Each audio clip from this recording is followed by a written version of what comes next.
Thank you for joining the LA Conservancy for a special story time. Let's read Kiyoshi's Walk with the LA Conservancy's volunteer and program coordinator, Leah Schiffito. Hi everyone! Today we're going to read a story called Kiyoshi's Walk, written by Mark Carlins and illustrated by Nicole Wong.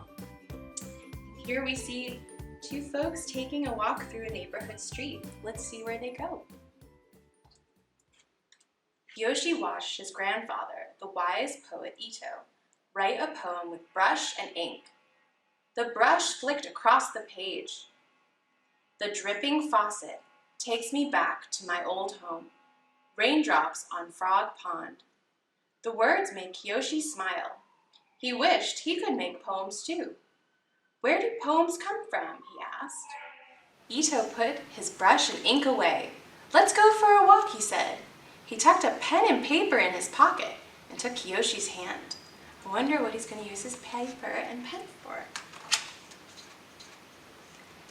They walked by the store on the corner. The sun shone out from behind a cloud. Do you see the sun?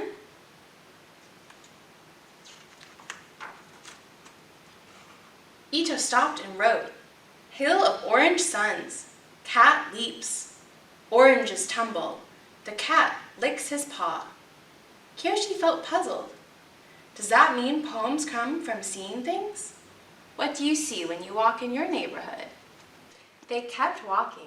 Kiyoshi noticed a flower growing out of a crack in the sidewalk. A girl whooshed by on roller skates. At a sound, Kiyoshi and Ito looked up. Look at all the things that are happening on the street. What are 3 things you might notice as you walk down your neighborhood street?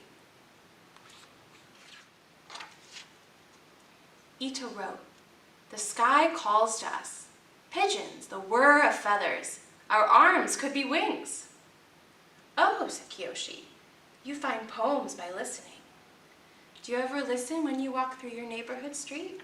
What do you hear?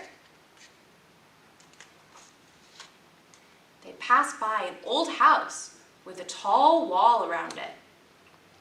They peeked through a crack, but could only see a stuffed bear on the ground. Are there any boarded up buildings in your neighborhood? Do you wonder what they once were? Ito took out his pen and wrote. His boy moved away, lying by the empty house. A lonely bear waits. Yes, said Kiyoshi, poems come from your imagination. Finally, Kiyoshi and Ito reached the river. Ito sat under a tree while Kiyoshi fed crackers to some ducks. He felt a damp breeze as the sun drifted lower. 2 children reeled in their kites and left the park. Kiyoshi felt a little lonely. He told his grandfather. Ito wrote one more poem, his hand a shadow in the fading light. Dark sky, clouded moon, back at home, his mother's voice. A tired boy dreams. I know something else, Kiyoshi said. Our feelings also make poems. The wind sighed through the leaves. A boat full of people floated past, its lights glowing on the water. Ito touched Kiyoshi's hand. Now do you understand where poems come from? He asked. Look at this wonderful scene. All the types of buildings as they look across the water.